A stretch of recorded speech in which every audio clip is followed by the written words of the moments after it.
Hello everyone. If an exporter fulfills his export obligation against the EPCG license, then he has to redeem the license from the DGFT. In this video, we are going to discuss in detail about obtaining Export Obligation Discharge Certificate, that is EODC, or as we call it, Redemption of EPCG license from the DGFT. My name is Akash and I represent my company AB International, India's leading customs and DGFT consultants. In this video, we will discuss about the documentation for obtaining EPCG redemption, procedure for applying for redemption, important considerations to review before applying for redemption, and finally, how can we as DGFT consultants help you? So let's get it started. Firstly, let's quickly list down the documents that are needed for applying for redemption. First is the Digital Signature Certificate Class 3 for DGFT purpose. Second is valid RCMC of a relevant Export Promotion Council. Proof of export, that is shipping bills and corresponding eBRCs as proof of payment. Fourth is import bill of entries. Fifth is statement of export and import duly certified by chartered accountant with UDIN number. Now, what is the procedure for applying for redemption? As a part of the new and revamped IT systems at the DGFT, the process for application of redemption of EPCG license has been taken completely online. An exporter has to generate the documents discussed in the earlier section of the video and apply it online with the DGFT Regional Authority. No need to submit the documents physically. Now, let's discuss about a checklist of key points to be considered before applying for redemption of EPCG license. These points are extremely important and if done right, can make your redemption process extremely smooth and hassle-free. The first thing to be checked is whether the export obligation is fulfilled within the stipulated period. Redemption is possible if export obligation is fulfilled. There are two export obligations that have to be fulfilled in the EPCG scheme. Priority 1 being average export obligation, which requires exporters to maintain average level of export performance achieved in the preceding 3 financial years till the export obligation is completed. Next priority is to fulfill specific export obligation, which is equivalent to 6 times of duties, taxes and cess saved on capital goods to be fulfilled in 6 years reckoned from the date of issue of EPCG license. If these export obligations are not fulfilled, then the options with an exporter are either extend the export obligation. The current foreign trade policy allows 2 yearly extensions of export obligation period, which can be utilized for export obligation fulfillment. The last option is to pay the duty plus interest against the unfulfilled amount of export obligation and then proceed with redemption.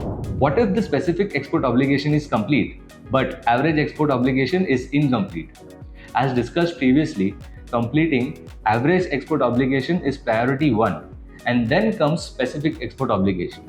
Even though the specific export obligation is complete, if the average export obligation is incomplete, then the EPCG license cannot be closed unless the corresponding duties plus interest is paid. Next is to check for industrial slowdown.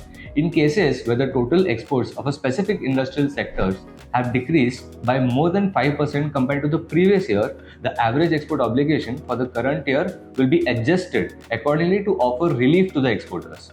Exporters should be vigilant about the situation and take advantage of the reduced export obligation if applicable to their sector. Next is to check if the EPCG number is mentioned on the shipping bills.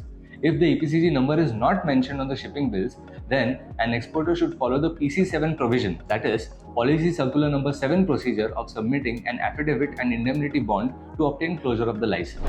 Check if EPCG number mentioned on the shipping bill is not wrong.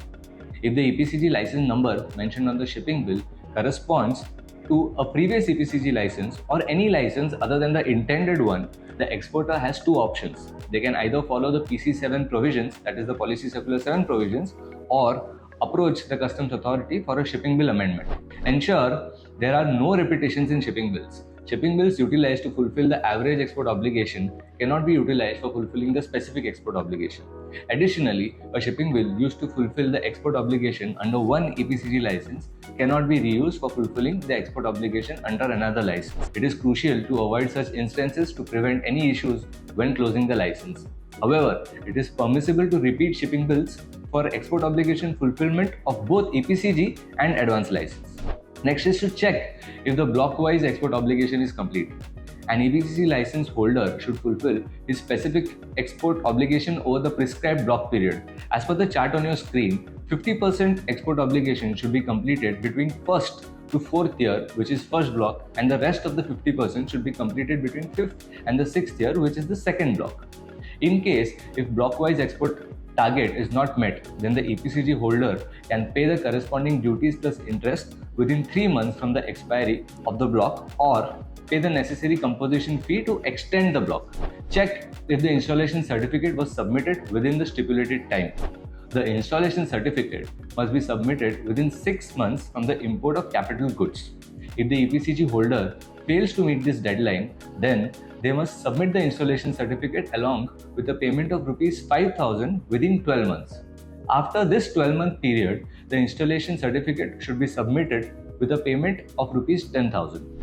Check if the actual duty paid amount corresponds to the amount mentioned on the EPCG license. In case excess duty amount is utilized as compared to the duty saved value mentioned on the EPCG license, then the application fees corresponding to the excess value has to be paid immediately within the prescribed time. However, DGFT allows 10% auto enhancement in duty saved value for faster processing of such cases. Check whether the exported goods match the ones mentioned on the EPCG license. If the exported goods differ from the goods specified on the EPCG license, then these shipping bills cannot be considered for fulfilling the export obligation. In such cases, the exporter should contact the EPCG committee or policy relaxation committee in New Delhi to request relaxation. Check whether the name of the supporting manufacturer is mentioned on the shipping bills. In case the name of the supporting manufacturer is not mentioned on the shipping bills, then these shipping bills will not be counted towards export obligation fulfillment. The exporter has to either amend the shipping bills from the customs or apply to the EPCG committee or policy relaxation committee New Delhi with the supporting documents as a proof to seek relaxation for such cases. The list can go on and on for EPCG scheme. The possibilities under the EPCG scheme are numerous, and if you have any specific or specialized inquiries, please feel free to reach out to us. We are here to provide expert assistance and help you resolve your EPCG case. Now, how can we as consultants help you? We are AV International, India's leading customs and DGFT consultants. We have a rich experience of more than 30 years in this industry. We specialize in solving redemption cases concerning EPCG and advanced licenses. We have the requisite domain knowledge and experience of successfully closing EPCG license redemption cases that were older than 20 years. We have represented our cases to EPCG Committee and Policy Relaxation Committee New Delhi and have successfully obtained policy relaxation for many of our clients. Additionally, we have handled adjudication matters and have been successful in getting redemption without payment of any penalty. All in all, we provide a one-stop solution for all your needs related to EPCG and advanced license. Therefore, do let us know in case you need any help or assistance in filing for redemption of your EPCG license or perhaps issuing a fresh new EPCG license. Our team of experts will be happy to assist you. For more information about our company, please do visit our website www.avigroup.in. If you find our content informative, then do not forget to like, share, and subscribe to our YouTube channel. Thank you and happy exporting.